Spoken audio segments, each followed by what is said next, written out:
Good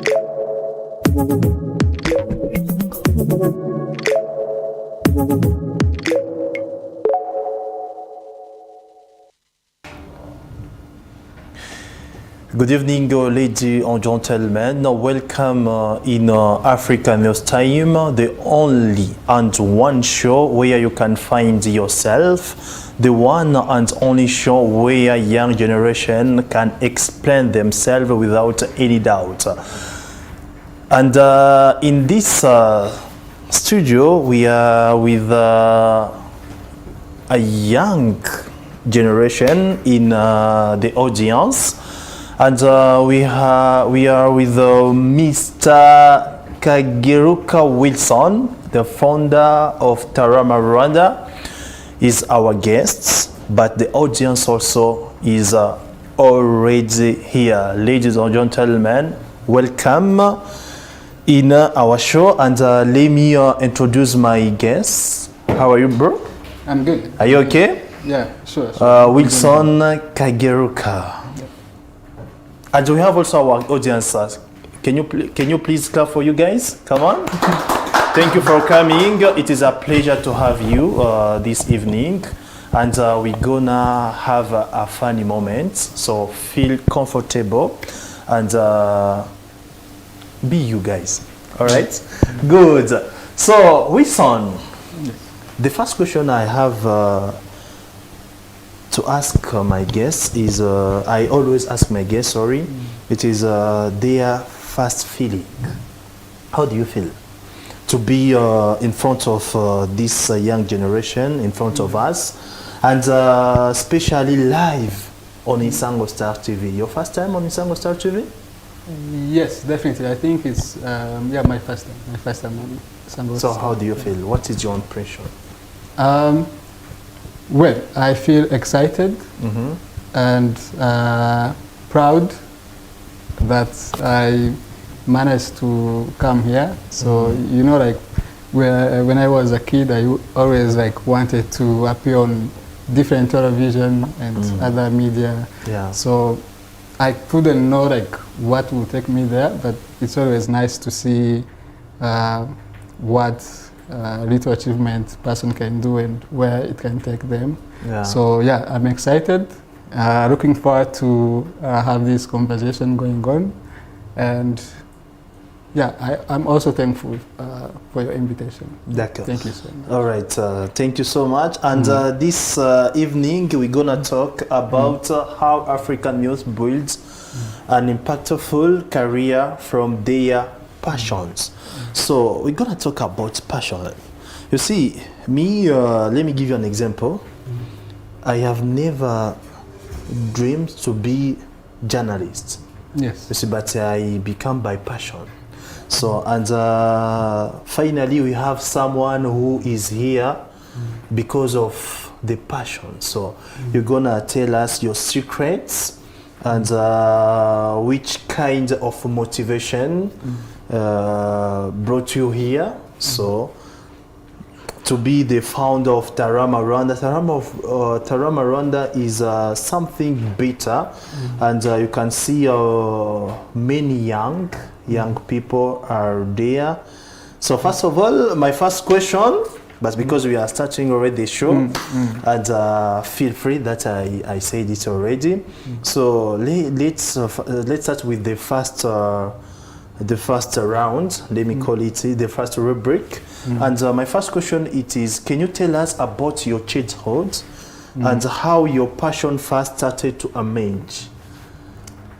Well, I'll be honest. You must be honest, because people are watching us right now. Yes. And they are so excited to hear what you're gonna say, and what it can motivate them. You get my point? Yep. So, tell us about your childhood. How was? Yes. So I was going to say that I'll be honest. I don't remember myself in from 1 year old to 10-year-old. Yeah. So I don't remember that Wilson there. So that technically means we'll have to jump that part. Yeah. But if I was to maybe think what I was doing there, I could have been a stubborn kid A because stubborn one. yeah, I always liked to have to try something new and to always challenge myself on things that I can do. So, well, from 11-year-old to up to now, so from there, I was normal kid. I just went to school. The fun fact for me is that I started boarding like when I was in primary 4. Yeah. So it was earlier compared to others. Well, most kids they normally start when they are going for high schools, but for me it started earlier. So going for boarding, of course, a lot of things happen in high school, but I was always this kid who wanted to go extra mile. So I could find myself doing like writing like a whole dictionary. Imagine like, so you have a dictionary, you are studying English and other lessons, and I was copying like the entire dictionary in my notebook. Just to, the English dictionary, like as you know how long it is. I can understand. And, so, what was the motivation behind how someone can try to copy the old dictionary in his notebook? That is not fair. Yeah, I think I always wanted something to occupy me. So I always, even my friends, maybe ones here and no, or others that we work together in different projects. So I always like to, it's not like being stressful, but always, I always like to be occupied with something. So if I don't have something already planned, this person is always going to come up with another plan to do in that time. All right. So even back in high school, I just wanted something to occupy me, and then growing up, I just wanted to be in my primary to primary 6. I wanted to be a soldier, and then going for secondary, that vision changed to now being a doctor. Yeah. And in my advanced level, I just went for PCB, physics, chemistry, and biology. Yeah. So and then wanting to be a doctor. So then from that, I realized it wasn't my calling, because the reason also that caused me like to go for PCB was also because where I studied in Gahozo Shalom Youth Village, they have sciences only. So it's lab only. And PCB was the hardest one. So I just chose to go for the hardest. So yeah, that's how I grown up, like always trying hard things to go extra mile. And of course, as I was doing that, I was also being creative. All right. So I'm still multi-talented. I remember I've tried modeling, I've tried visual arts, I've tried different sports, volleyball and others. But all I was doing was, the purpose was now money. So I was money oriented since then. All right. So I quit in different things because I couldn't find like a direct, impactful way to get to the money and also experience, and the platforms that I was looking forward to have that could support me, I didn't find. So I just chose to create one. So, all right. You know, they always say if you want a change, be the change. So I think I created change for me, and now it's a big movement. All right. So we are talking about the platform. Yeah. All right. Okay. So be honestly, as you say, you're gonna be honest in this show. Yeah. That is your promise. All right. Are we together? I think so. What do you love so much in life? Well, that's a hardest one. I mean, are we talking about like the real life experience? The real life experience. Let's take that point. Well, I always love how a dream can start too small and go like bigger in short period of time, like depending on how someone is using much efforts. So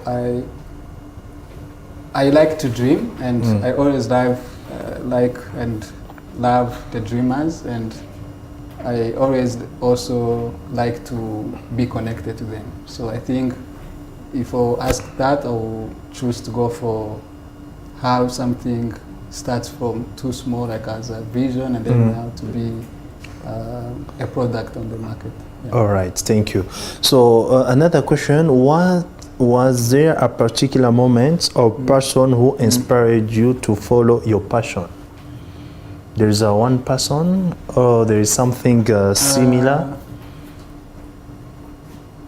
Well, I'm inspired by many people and by even real life experiences.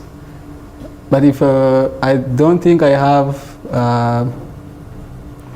well, I have many mentors and people that I look up to. But people who maybe challenged me or who inspired me to go in creative industry, I don't think I have them. But for now, I would say I have mentors. And these mentors also inspires me to do men. But more mentors that I have, the ones who inspire me like to go in entrepreneurship. So it's not like they are maybe artists or others, but entrepreneurs. Yeah, and I have many mentors, and shout out to them. I respect you. Yeah. All right, good. So I want to take the second point. According to our topic, let's talk about university journey. Yes. You are talking to us about primary, high school. So, but you didn't mention the university journey. So, my first question will be: how did your school environments influence your mindset towards success and purpose? Yes. So I think that question links my advanced high school to university, because where I studied advanced in high school, it's a private school in Guamaganako, that was Shoreham Youth Village. So sorry, what do you call advanced school, and what do you call high school? From from upper primary up to checkpoints. Let me say it like that, or to lower secondary to that's a grade 12, grade like that. I think I always like mix them up. So the high school to me is also the advanced high school. Right. Yeah, it can be, there is a lower and then advanced. So to the advanced high school, like to the advanced school, I did it in Guamagana, and it's, though I was doing PCB, but it's a school with a strategic activities. So they have extracurricular activities. We have people who do music. We even have superstars who graduated from there, producers and singers. So there is, creative industry is really supported. So I was doing modeling, but I was also doing leadership positions in school. And the vibrancy there, how they let you do your things, I think it's one of the things that created my foundation to start Talamar Rwanda. And now that I also transitioned into university, so I study in a good university that is also focused on entrepreneurship. So it's called African Leadership University. And at ADU, they also challenge you to be the better version of yourself, and to the networking opportunities. Trust me, if you go to any event happening in Kigali, you always find these students there. So we are exposed to opportunities, to networking opportunities, and building real life projects. So it made it simple to me to now even create more things and be better skilled than I was when I was in high school. All right. Yeah. Thank you so much. Can you please clap for him, for our guest? Yeah. Thank you. Now let's talk about, you see, I was about to say alors. Alors means and then, you see, someone who's, who has already present the show in French, things like that, they are usual. So let's talk about challenges. Which and what challenge did you face during your university? If it is not a secret, because even us also, we are passing that way, and we know the challenges. So as that all the young generation are watching us right now, they will like also to increase and to have some experiences about about you, because you are our guests. So we would like to know the challenges you go to university. Well, so the challenge for me, which is still the challenge, I think it's how to multitask, like to do a lot of things at the same time, because you always know, like at the university, you have some bills to pay, and I pay for myself, and it wasn't easy. Yes, it's not easy because even you're trying to study and you're trying also to do a couple other gigs, and then as you try to do other jobs for others, you are also trying to build your things. So, and for entrepreneurs, they know you really don't have any time to rest, because your business is 24/7. So the challenge is to multitask, and which I advise maybe people. I was going to say that going to university without knowing exactly what you want is a big challenge, big one. But for me, I just took enough time, because I took a break of 2 years between advanced, like high school to university. So I took 2 years to really first work on myself, to develop my things, and then go to university to seek for these schools that would help me to develop my things, not just to go randomly and say, okay, I'm going to maybe learn computer science or entrepreneurial leadership just to graduate and go find a job. So I took that enough time, and I always advise people that I know and friends and even others to always first know what they want to do in life. It could be you're starting maybe your entrepreneurial journey or your life after high school, but it's always a good one to go to university when you know what you are going to do. All right, thank you so much for those explanation. So our audience, they are so excited, they can't wait to give them the speech, also to explain themselves. So let me start with Richie. Is around or is not? All right, so Bertrand, welcome. How are you? Are you okay? Take the mic, please. Can you introduce, please, yourself? Okay, yes, thank you. My name is Mnyanswe Bertrand. Yes. And I'm in Rwanda. I was born and raised here in Rwanda. So, but they are, Wilson say, you know, also Chigande, Lugande, they call it Luganda. Yeah, of course, I know. Yeah, I even lived in Uganda when I was studying my university. All right. Yes. Welcome. Okay, my question to Wilson is like, how did he manage to pay? He said he paid his school fees. Yeah. Like, how did he manage to pay his school fees? And then like now he has like Talama Rwanda as a company and he's the owner and the founder.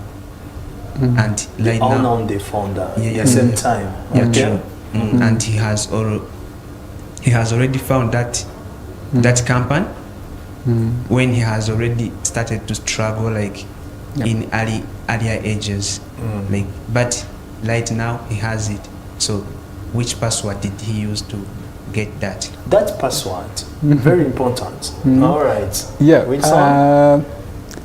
Yes. So, well, I think I had this thought when I was in high school, especially in senior 5.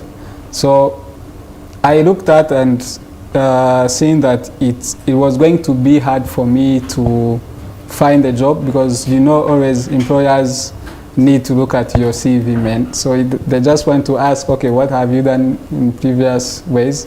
And I needed to, to make a lot of money. And so for me, starting Tarama Rwanda was an opportunity for me to create that CV for myself, because I remember the first gigs that I landed after high school. I always showed the Tarama Rwanda as my CV, but I didn't present myself as a founder. I just said, okay, I'm the CEO of this company. And then they could look at this company and the amazing things Tarama Rwanda is doing and say, okay, if you are CEO, then that means this company also trusts you, and then we can trust you. So I created that experience for myself. And of course, even still now, other opportunities that I get is because of Tarama Rwanda. So there is Tarama Rwanda, there is Wilson. So Tarama Rwanda functions separately, though I am the face, of course.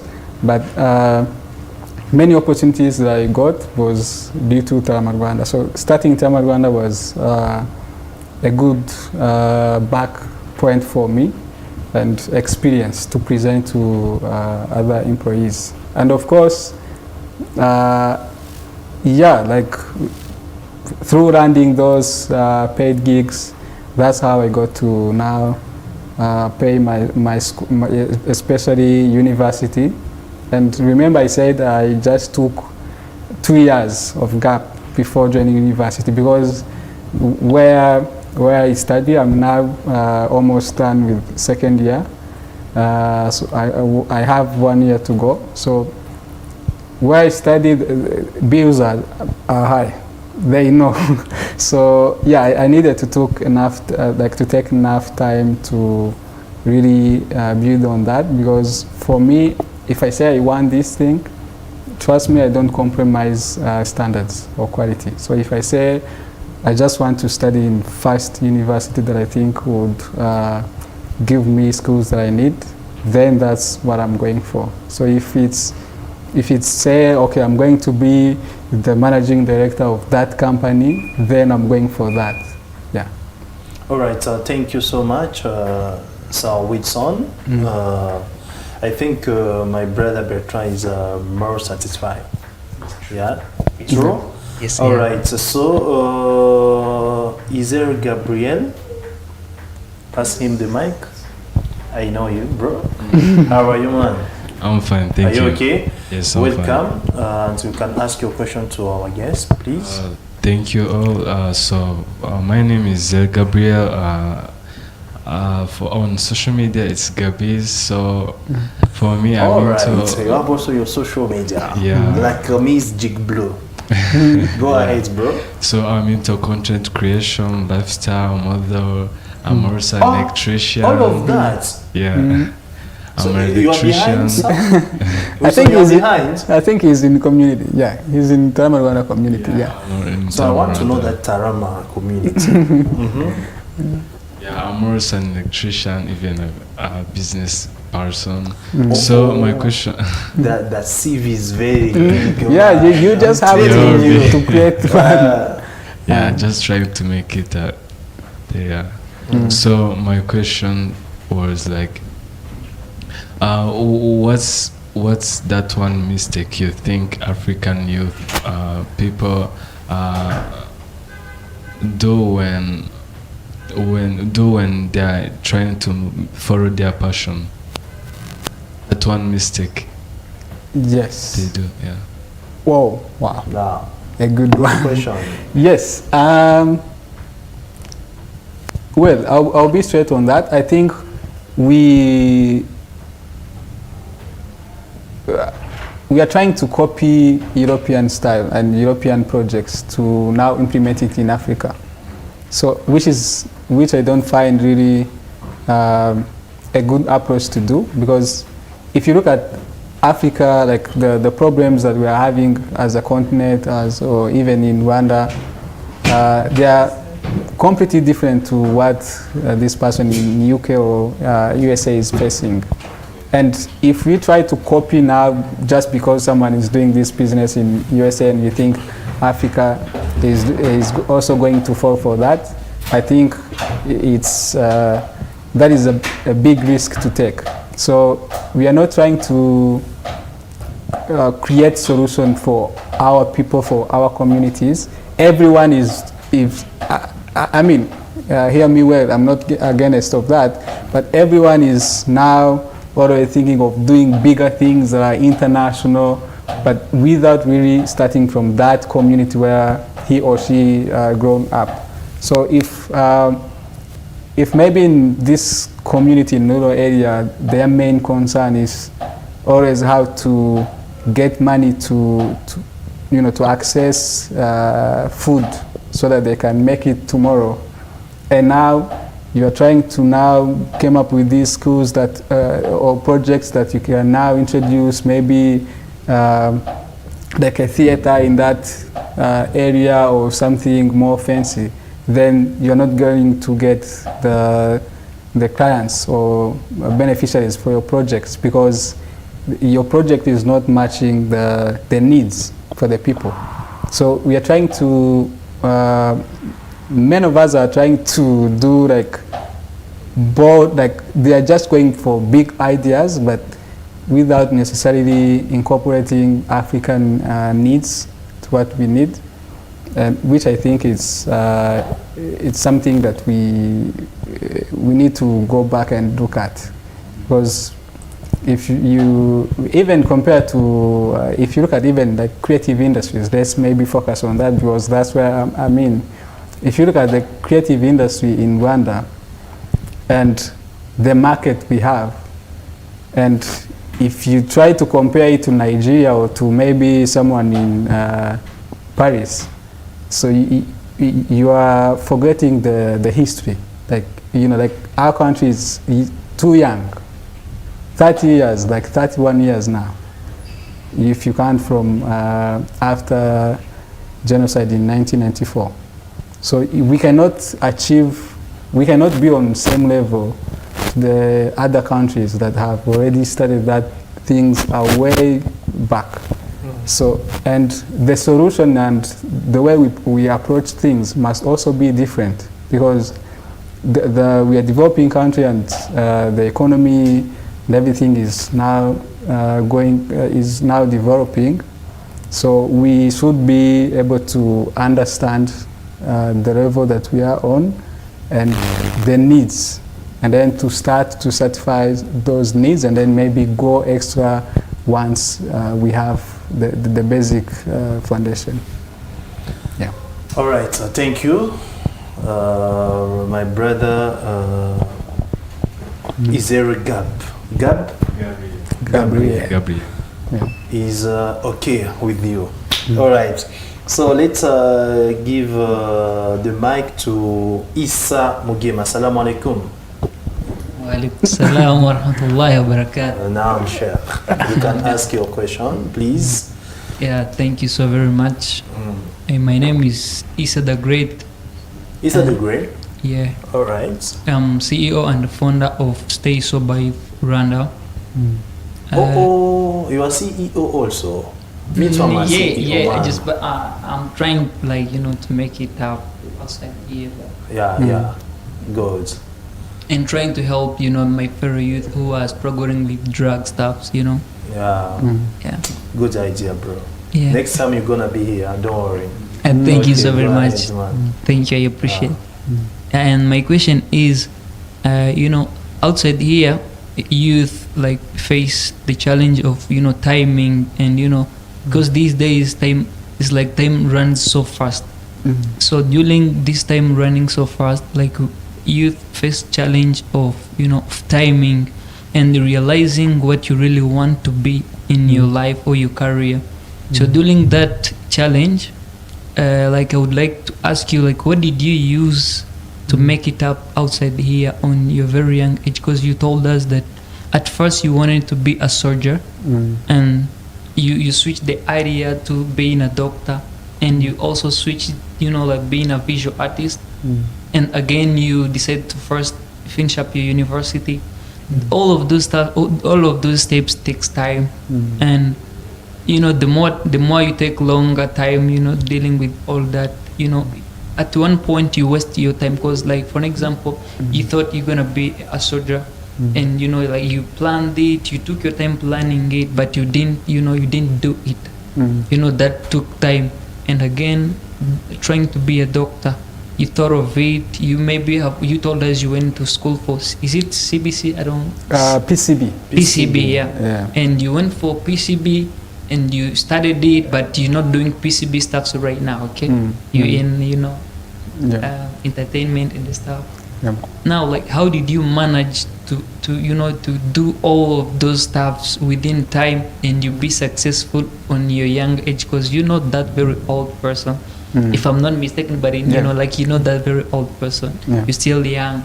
And how did you deal with all of that, and then you come to make it outside here? Thank you. Nice question.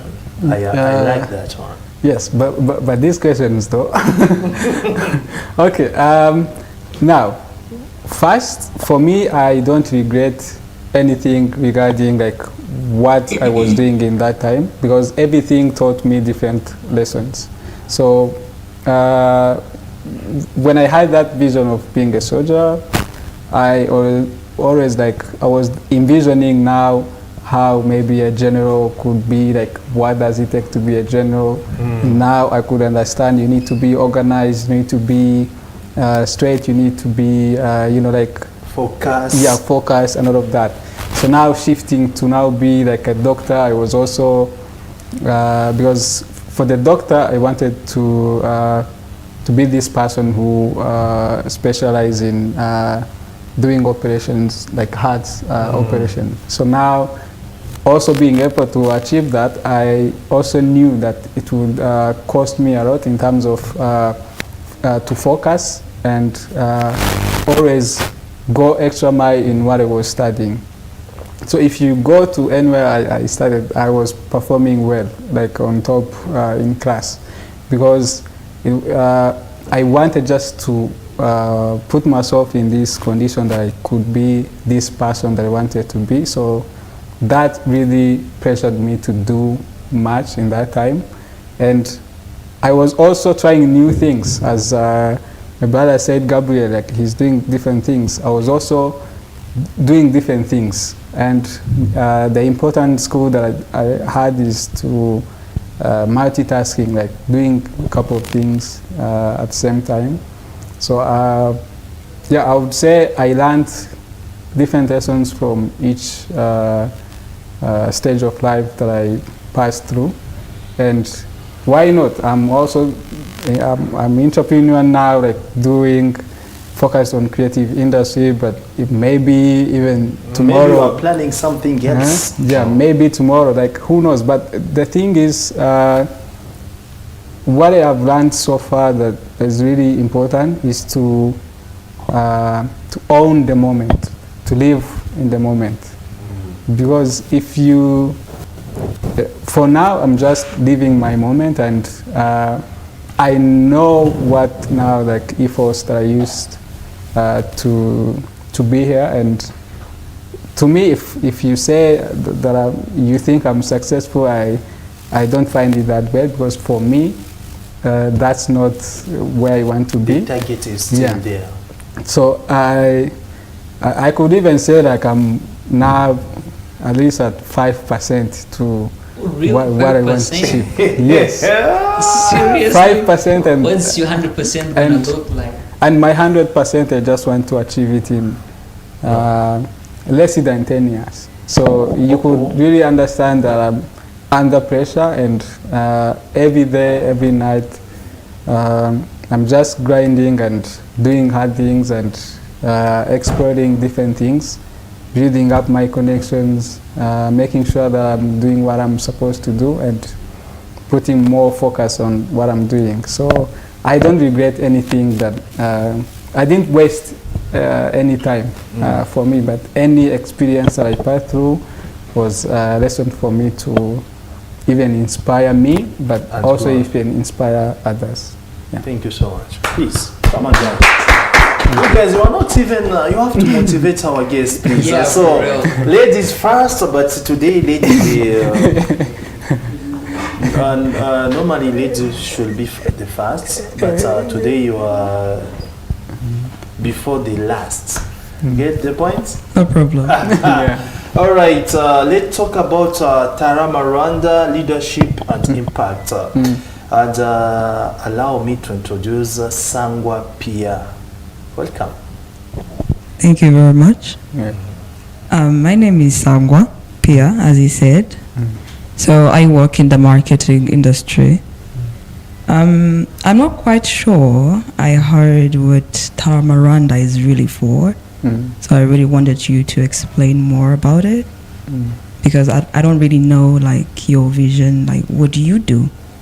You know, if you don't mind, obviously. Yes. And No, my- he's here for that. Don't worry. yeah. My second question will be, what inspired you to create Taramaranda, and what vision lies behind that initiative? Thank you very much. Well,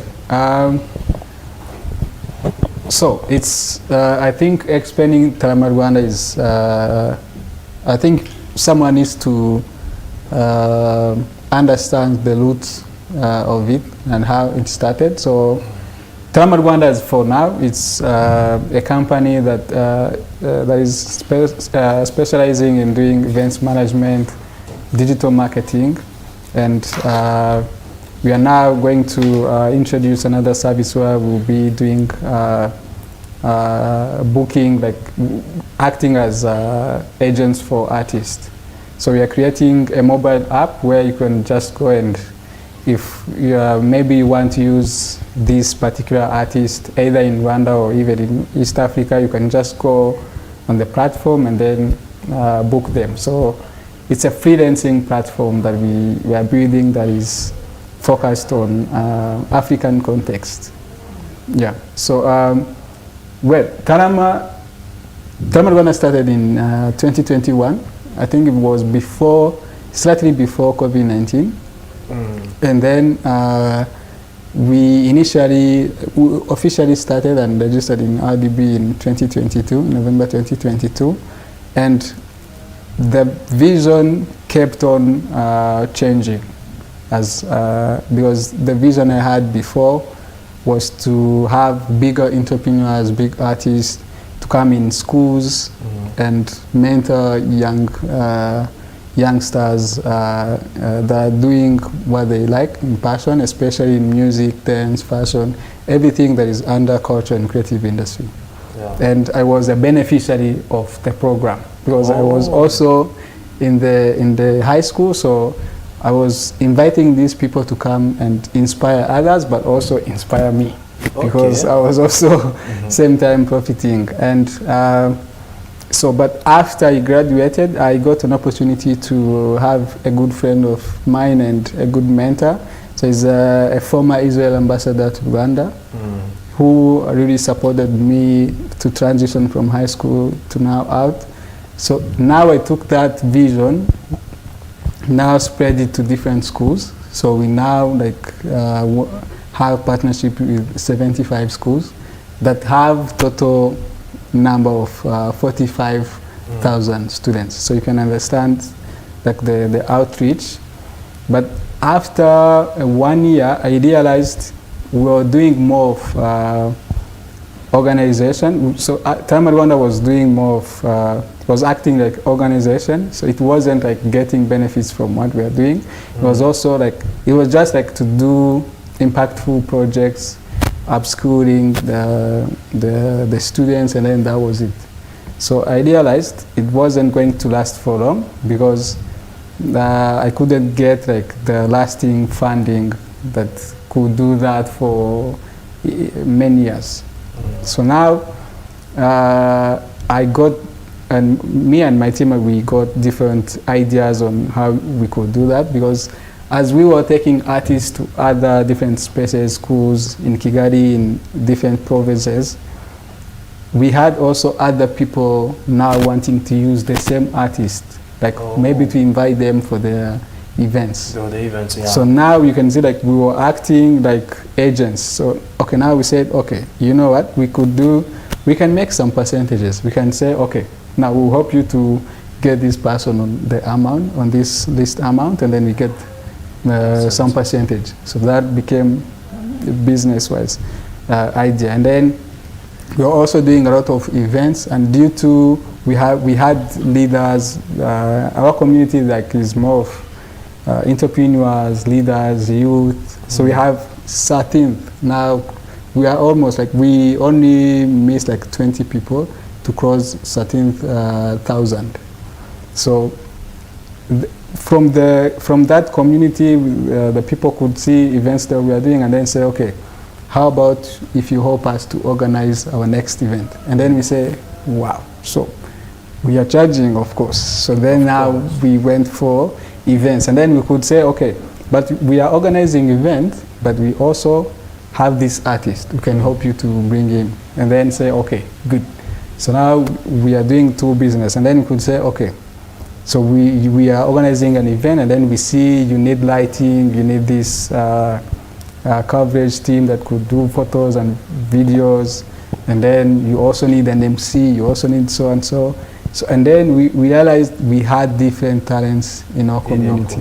And then we say, okay, now let's bring this community together, and then instead of us going to hire other people, we just select people in community. Because Gabriel, if he's in community and he's doing good at his sector, then we are going for Gabriel than just going for other person. So if she is doing marketing, and then we are working on a particular project that needs someone with expertise on marketing, then we'll select her. Yeah, right. So that's how, that's the business model around the community and how we function.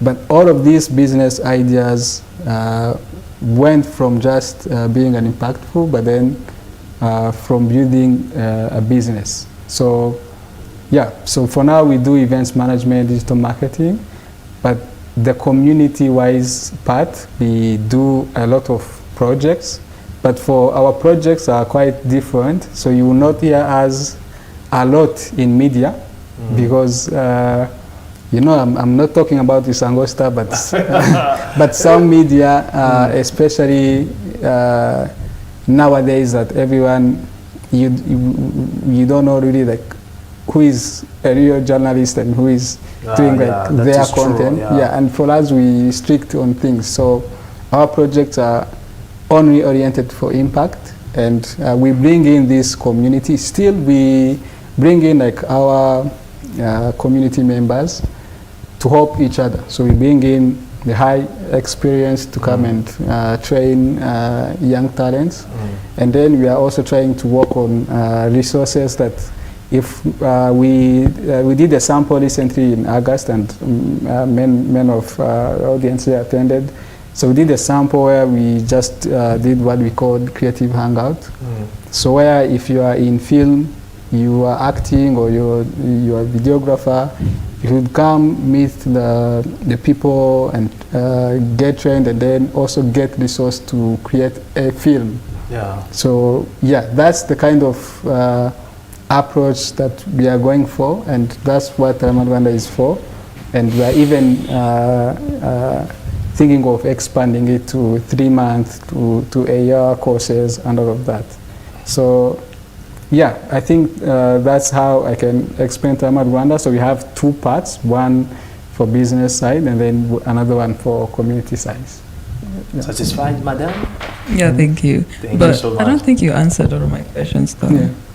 What was the vision? You know, what's the vision that lies behind your initiative? Yes. Well, the vision behind Tarama Rwanda is to have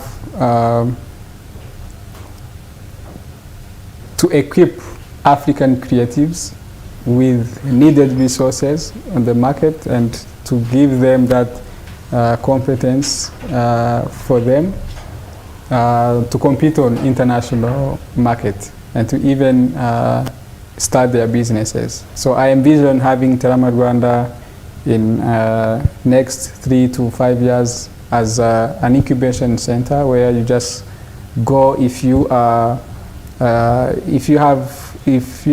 talented music artist, you just have to find a studio there and then to have someone doing your audio, your video, everything under one roof.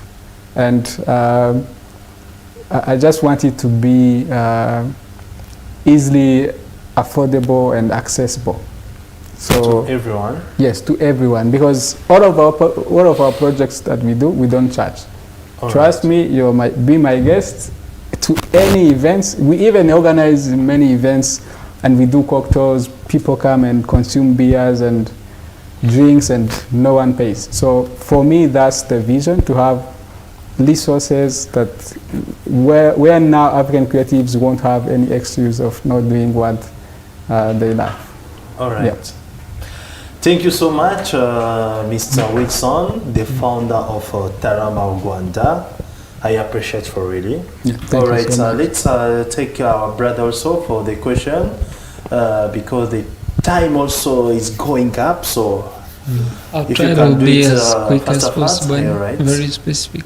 Mm. My question is a bit. Please introduce yourself, my brother. Even All right. if you are Oh, my name is Mugemana Kasim. Kasim, the brother Yes. of Isa. Yes, I'm brother to Isa the Yeah, I Great, can see. and we work together with the Stay Sober Youth Rwanda. All right. And my question is that currently the Gen Zs are like the big number of Gen Zs are struggling economically. So I think most of them they blame maybe education system, others blame politics, others they blame themselves. So I think what I want to ask you is that do they have anyone to blame or they have to blame themselves? And that's the first question. And the second one is this. I want you to know the advice that you can give to any African young person who is somewhere where education is poor, where society is very rigged, where everything goes a little bit slower and not well, where the corruption is a bit bigger. What your advice to the person if we want to go through and make it outside here? What is your advice to that person? Because generally that's what Africa is about, and I'm honest. Yes. So what's your advice to the same person? And Well, thank you so much. Thank you so much for your question. So Kasim, because the time also is going up, so if you can respond to him and then you give that advice, because even me too, I was about to ask you that question. So you can go hurry up, and then you can close the show. Thank Yes. you. So I'll start on first one that you talked about, which is like, who do we have to blame? I think you don't have to blame anyone, and you don't have to blame yourself, unless you are doing what you are doing. You are not supposed to be doing that. So, if you come from a poor family, a country with a lot of challenges, problems that are going for. Some of youth even taking drugs that we talked about earlier. Just like you are hearing many people saying I'm depressed, all of that. I think no one to be blamed, and you don't have to blame anyone else. And if you were to blame yourself, do it positively. So don't just blame yourself and go and sit and say, I can't do anything, but just blame yourself, saying that I blame myself for not doing more, that now I'm just going to try my best.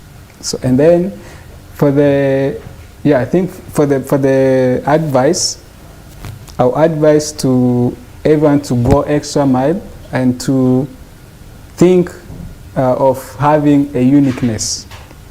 So we are now more than 7 billion people on planet, more than 14 million population in Uganda and others.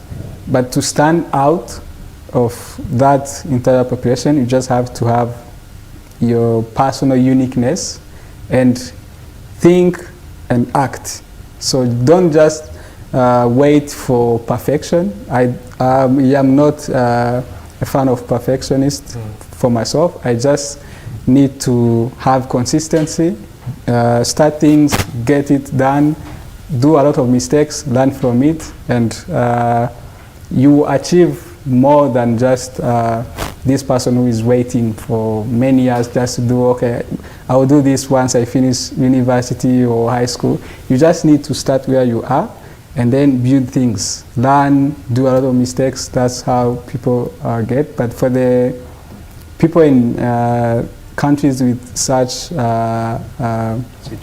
situations, I think you also need to think how you can develop yourself, but also the community around you.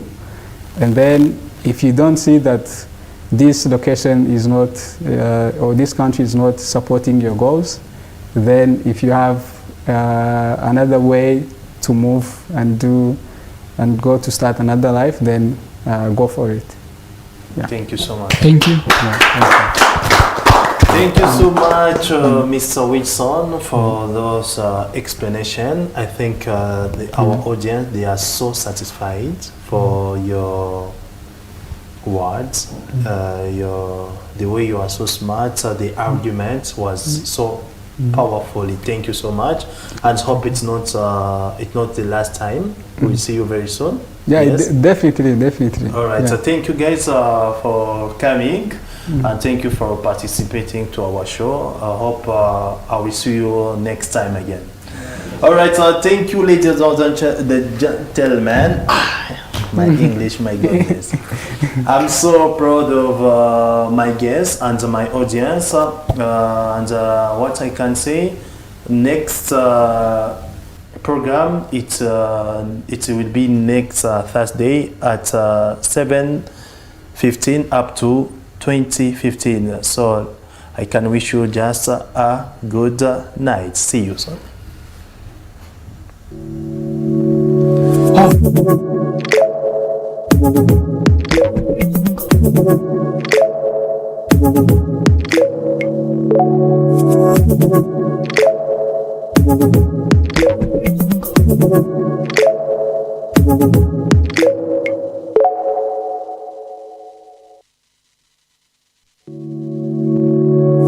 Thank you.